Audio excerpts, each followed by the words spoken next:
Hello friends, welcome to GS for civil services. स्वागत है आपका पॉलिटी के बेस्ट एमसीक्यूज़ की इस वीडियो में। इसमें आज हम भारतीय संविधान की जो प्रस्तावना है उससे संबंधित जो बेस्ट क्वेश्चंस हैं उनको यहाँ पे डिस्कस करेंगे। तो चलिए शुरू करते हैं।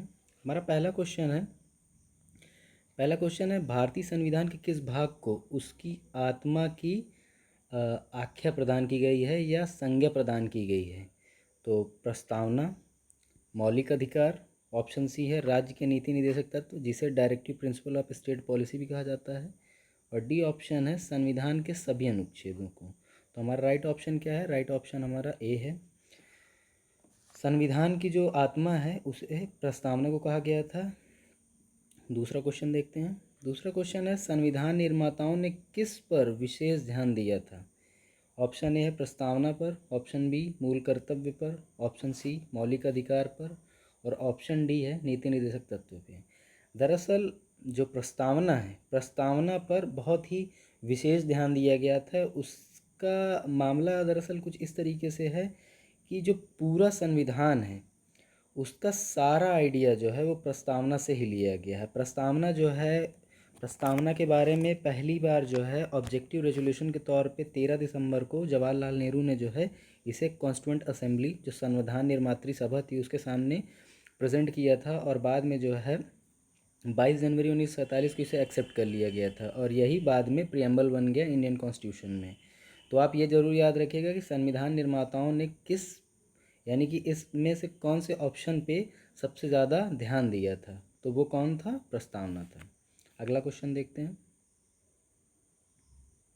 अगला क्वेश्चन है हमारा कि भारत में जनप्रिय संप्रभुता यानी कि जो पॉपुलर सॉवरेनिटी होती है, क्योंकि भारत के संविधान की प्रस्तावना शुरू होती है इन शब्दों से। जनप्रिय संप्रभुता से क्या मतलब है? इसका मतलब यह है कि भारत में जो संप्रभुता की जो असली सोर्स है, यानी कि असली शक्ति है, जहाँ पर संविधान को रियल पावर गेन होती है, वो किन शब्दों से है?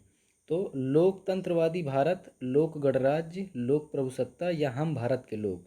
तो राइट ऑप्शन क्या है? राइट ऑप्शन हमारा डी है, हम भारत के लोग, we the people of India. यही जो है प्रियम्बल के सबसे प्रारंभिक शब्द हैं जिनके माध्यम से जो जनप्रिय संप्रभुता है यानी कि पॉपुलर सॉवरेनिटी है, इंडियन कॉन्स्टिट्यूशन को ताकत जो है, ताकत का जो असली सोर्स है वो भारत के लोग हैं। तो तीसरे का राइट ऑप्शन क्या है? राइट ऑप्शन डी है। चौथा क्वेश्चन देखते हैं। चौथा क्वेश्चन काफ़ी इंटरेस्टिंग है। भारत को गणतंत्र, गणतंत्र शब्द मतलब इंग्लिश में से क्या बोलते हैं? इंग्लिश में से रिपब्लिक बोलते हैं, ठीक है। गण मीन्स लोग होते हैं, तंत्र मीन्स शासन होता है या सिस्टम होता है। इसको हम समझते हैं। ऑप्शन ए है इसकी विधानमंडलों की अधिकतम संख्या जनता द्वारा प्रत्यक्ष चुनी जाती है या राज्यों का एक संघ होता है। ऑप्शन सी है भारतीय नागरिक मूलभूत अधिकारों का उपयोग करते हैं, और यह राज्य का प्रमुख निर्धारित अवधि के लिए निर्धारित होता है। तो फोर का जो राइट ऑप्शन है वो क्या है? वो है डी। यह राज्य का प्रमुख जो होता है निर्धारित अवधि के लिए निर्वाचित होता है, यानी कि जो चुना जाता है व्यक्ति एक निश्चित टाइम के लिए होता है। कोई आदमी ऐसा नहीं कि प्रेसिडेंट का लड़का प्रेसिडेंट बनेगा, ऐसी कोई बात नहीं है। तो इसमें एक निर्धारित अवधि के लिए एक व्यक्ति चुना जाएगा, बस। ठीक है। पांचवा क्वेश्चन देखते हैं। भारत एक है धर्मनिरपेक्ष राष्ट्र, हिंदू मुस्लिम राष्ट्र, या इनमें से कोई नहीं? तो हमारा राइट ऑप्शन क्या है? राइट ऑप्शन ए है धर्मनिरपेक्ष राष्ट्र, मतलब सेकुलर स्टेट है। सेकुलर स्टेट मतलब कि भारत का कोई भी प्रमुख धर्म नहीं है, ऑफिशियल या औपचारिक तौर पे भारत का कोई भी धर्म नहीं है। अगला क्वेश्चन देखते हैं। छठवा है धर्मनिरपेक्ष का अर्थ क्या होता है, यानी सेकुलर का क्या मायने होता है?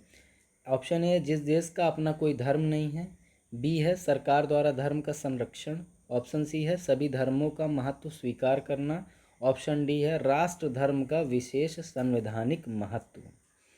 तो भारतीय परिप्रेक्ष्य में तो ये है कि ऑप्शन सी सभी धर्मों का महत्व स्वीकार करना। ओके, सभी धर्मों का महत्व स्वीकार करना इंडियन पर्सपेक्टिव में धर्मनिरपेक्ष या सेकुलर स्टेट का मतलब है।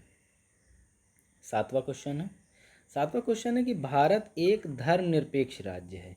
इसका मतलब है कि भारतीय राज्य धर्म विरोधी नागरिकों का समर्थन करता है, ऑप्शन ए। ऑप्शन बी है बहुसंख्यक समुदाय के धर्म का समर्थन करता है। ऑप्शन सी है अल्पसंख्यक समुदाय के धर्म का समर्थन करता है। ऑप्शन डी है किसी निश्चित धर्म का समर्थन नहीं करता है। तो राइट ऑप्शन क्या है? राइट ऑप्शन है इसका डी। 7 का डी जो है, भारतीय राज्य किसी निश्चित धर्म का समर्थन नहीं करता, मतलब कि रिप्रेजेंट नहीं कर रहा, या इंडियन जो इंडिया है उसका कोई ऑफिशियल या फॉर्मल रिलीजन नहीं है। 8वां क्वेश्चन देखते हैं हम लोग। 8वां क्वेश्चन है गणतंत्र होता है यानी कि रिपब्लिक क्या होता है? केवल एक लोकतांत्रिक राज्य, ऑप्शन ए। ऑप्शन बी है अध्यक्षीय पद्धति शासन वाला राज्य। ऑप्शन सी संसदीय पद्धति शासन वाला राज्य। या ऑप्शन डी है राज्य जहां पर अध्यक्ष वंशानुगत रूप से ना हो, यानी कि जहाँ पे हेरिडेटरी पद जो होता है नहीं होता है। यहाँ पे 5 साल 6 साल 4 साल के लिए एक व्यक्ति लोगों के माध्यम से चुना जाएगा, ना कि बाई बर्थ उसको वो सीट मिलेगी। ओके, तो राइट ऑप्शन क्या है? राइट ऑप्शन डी हमारा। रिपब्लिक या गणतंत्र का मतलब यही होता है। अब 9वां क्वेश्चन देखते हैं। निम्नलिखित में से 2 शब्द कौन से हैं जिनका समावेशन 42वें संविधान संशोधन की उद्देशिका में किया गया है? तो ये क्वेश्चन काफ़ी इंपॉर्टेंट है, इसको मैं स्टार बना दे रहा हूँ यहाँ पे, ठीक है। इससे आप ये समझ लीजिएगा कि ये इंपॉर्टेंट है आपके लिए। 42वां संवैधानिक संशोधन कब हुआ था? सबसे पहले तो आप मुझे कमेंट बॉक्स में आंसर करके ये बताएं। ओके, अब हम लोग देखते हैं कौन से 2 शब्द हैं जो 42वें संविधान संशोधन द्वारा जोड़े गए हैं। ऑप्शन ए क्या है? धर्मनिरपेक्ष लोकतांत्रिक यानी कि सेकुलर और डेमोक्रेटिक। प्रभुत्व संपन्न लोकतांत्रिक, तो आप ये तो याद रखिए कि लोकतांत्रिक 1947 से ही है इंडियन कॉन्स्टिट्यूशन के प्रियम्बल में। प्रभुत्व संपन्न भी 1947 से है। तो ये दोनों ऑप्शन जो हैं आपके क्या होंगे? एलिमिनेट हो जाएंगे। फिर ऑप्शन सी में है सोशलिस्ट और सेकुलर। ओके, ऑप्शन डी है धर्मनिरपेक्ष और रिपब्लिक, तो इसमें भी रिपब्लिक भी 1947 से। तो राइट ऑप्शन क्या है? राइट ऑप्शन आपका सी है, सोशलिस्ट और सेकुलर। ओके, सोशलिस्ट और सेकुलर जो शब्द हैं, सोशलिस्ट और सेकुलर शब्द जो हैं 42nd कॉन्स्टिट्यूशनल अमेंडमेंट 1976 को ऐड किए गए हैं इंडियन कॉन्स्टिट्यूशन में। चलिए 9वां क्वेश्चन देखते हैं हम लोग। 9वां क्वेश्चन है कि निम्नलिखित में से, 9वां क्वेश्चन हम लोगों ने कर लिया है, ये रिपीट हो रहा है यहाँ पे, ठीक है। 10वां क्वेश्चन देखते हैं हम। 10वां क्वेश्चन ये कि भारतीय संविधान की प्रस्तावना में भारत को किस रूप में घोषित किया गया है? एक सार्वभौम प्रजातांत्रिक गणतंत्र, एक समाजवादी प्रजातांत्रिक गणतंत्र, या ऑप्शन सी है एक प्रभुत्व संपन्न समाजवादी धर्मनिरपेक्ष प्रजातांत्रिक गणराज्य, या इनमें से कोई नहीं। तो राइट ऑप्शन हमारा क्या है? राइट ऑप्शन सी है, प्रभुत्व संपन्न समाजवादी धर्मनिरपेक्ष प्रजातांत्रिक गणराज्य, ये है भारत। 10वें का सी ऑप्शन सही है। 11वां देखते हैं। 11वां क्वेश्चन क्या है?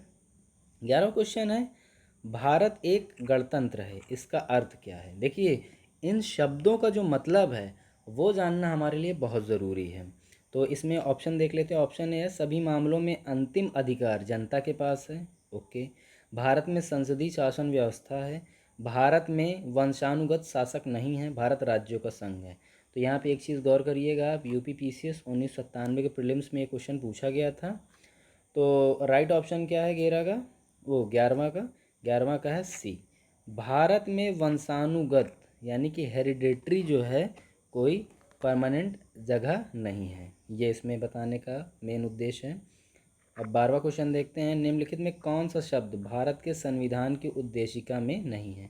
एमपीपीसीएस 2004 प्रीलिम्स में पूछा गया था, तो समाजवादी शब्द है, पंथनिरपेक्ष शब्द ये भी है, प्रभुत्व संपन्न ये भी है, लोक कल्याण लोक कल्याण शब्द नहीं है। तो ऑप्शन डी जो है वो क्या है?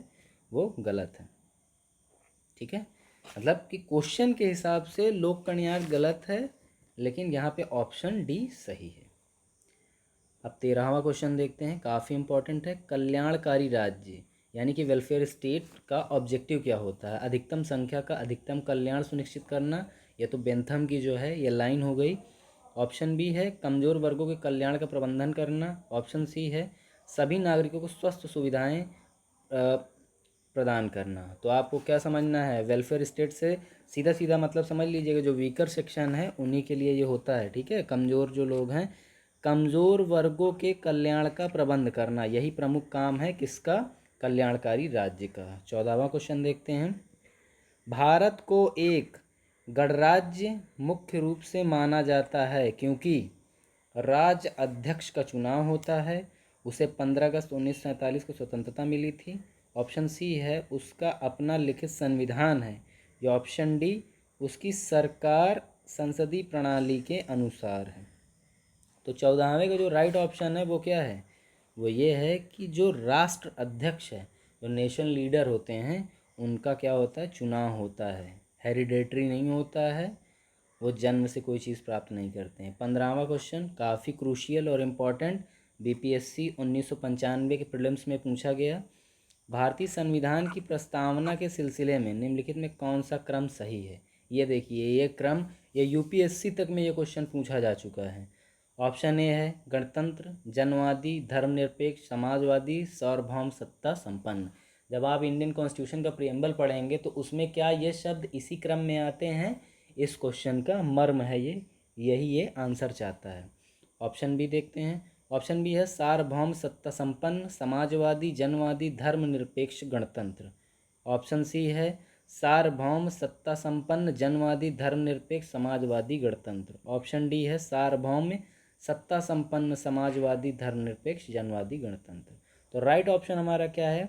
राइट ऑप्शन हमारा 15 का डी है, सार्वभौम सत्ता संपन्न, सोशलिस्ट, सेक्युलर, डेमोक्रेटिक रिपब्लिक। यही राइट ऑप्शन है, बीपीएससी 1995 प्रीलिम्स में पूछा गया है। अगला क्वेश्चन देखते हैं। अगला क्वेश्चन है 16वां कि संविधान की प्रस्तावना में प्रयुक्त शब्द सेकुलर, सेकुलर का अर्थ है क्या है? सेकुलर का अर्थ सभी नागरिकों को धर्म एवं उपासना की स्वतंत्रता, एकेश्वरवाद, बहुदेववाद, या सभी धर्म की अस्वीकृति। तो राइट ऑप्शन क्या होगा? राइट ऑप्शन जो है ए है इसमें, सभी नागरिकों को धर्म एवं उपासना की स्वतंत्रता। भारतीय परिप्रेक्ष्य में सेकुलर स्टेट का यही मतलब है। 17वां क्वेश्चन देखते हैं। शब्द धर्मनिरपेक्ष, सेकुलर भारत के संविधान की प्रस्तावना में जोड़ा गया, इसके विषय में निम्नलिखित कथनों में कौन से सही हैं? तो ये जो है ये क्वेश्चन थोड़ा सा इंटरेस्टिंग होने वाला है, इसको देखते हैं। सेकुलर शब्द 1900 ऑप्शन जो एक है उसमें यह है कि 1976 में जोड़ा गया, ठीक है, या 44वें संवैधानिक संशोधन द्वारा जोड़ा गया, तो ये तो गलत हो गया, एलिमिनेट हो जाएगा ये यहाँ पे। तीसरा जो है कि यह 42वें संविधान संशोधन द्वारा जोड़ा गया था, ओके। और चौथा क्वेश्चन है कि यह मूल प्रस्तावना में था, तो ये भी गलत है। तो राइट ऑप्शन क्या है? 1 और 3, बी है जो 17वें का, ये सही ऑप्शन है 1 और 3। 18वां क्वेश्चन जो है हमारा वो है कि भारतीय संविधान की प्रस्तावना में निम्नलिखित हम भारत के लोग, we the people of India से क्या अर्थ है? तो ऑप्शन ए है कि भारतीय गणराज्य की प्रभुसत्ता जनता में निहित है, संविधान का निर्माण भारत की जनता द्वारा हुआ है, संविधान निर्माता भारत की जनता का प्रतिनिधित्व करती, भारत का संविधान भारत की जनता की सहमति पर आधारित है। तो राइट ऑप्शन जो है इसमें का 20 का हमारा 18वें क्वेश्चन का वो क्या है? बी, संविधान का निर्माण भारत की जनता द्वारा हुआ है, ठीक है। भारत के जनता के द्वारा ही तो जो लोग थे उनकी सहमति से ही वहाँ पर वो पहुँचे थे, उन्होंने ही निर्माण किया था। 19वां क्वेश्चन देखते हैं। समाजवाद का अर्थ क्या होता है, यानी कि सोशलिस्ट का मीनिंग क्या होता है? ए है समाजवादी नियंत्रण, राष्ट्रीयकरण, सामाजिक न्याय, या सामाजिक स्पर्धा। तो 19वें का राइट ऑप्शन क्या है? राइट ऑप्शन है सी, सामाजिक न्याय, ये सही है। सोशल जस्टिस इस्टेब्लिश करना ही समाजवाद का प्रमुख उद्देश्य है और यही उसका मतलब भी है। 20वां क्वेश्चन है भारतीय संविधान में समवर्ती सूची किसके संविधान से ली गई है? यूएसए, कनाडा, जर्मनी और ऑस्ट्रेलिया। तो राइट ऑप्शन क्या है? राइट ऑप्शन है ऑस्ट्रेलिया, यहीं पर से जो है समवर्ती सूची ली गई है।